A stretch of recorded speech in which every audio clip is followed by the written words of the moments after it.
سے زیادہ کامیاب طبقہ ہماری ینگ جنریشن کی نظر میں وہ سمجھا جاتا ہے جس کا شوبز کی دنیا سے تعلق ہے. جب اسکرین پہ دیکھتے ہیں نا گلوکار گانے گا رہا ہے, ڈانس کر رہا ہے اور لوگ کیسا مچل رہے ہیں اور کیسی عزت دے رہے ہیں, تو ہمارے ہاں ہر لڑکی کی خواہش ہوتی ہے کاش میں اس کی جگہ میں نے ڈاکٹر بن کے غلطی کر لی, میں نے پروفیسر بن کے غلطی کر لی, کاش میں اس کی جگہ ہوتی.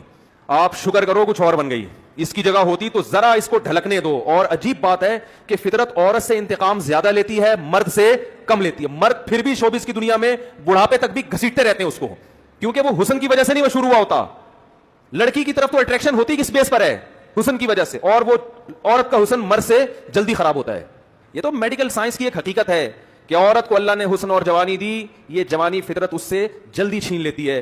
فطرت اس کو یہ باور کرا رہی ہے کہ تمہیں یہ جوانی ہم نے دی ہے گھر بسانے کے لیے, عیاشی کے لیے نہیں دی. آج عیاشی کر لو, یہ جوانی تم سے جلدی چھین لی جائے گی, اس کے بعد نہ عیاشی کے قابل رہو گی اور نہ گھرداری کے قابل رہو گی.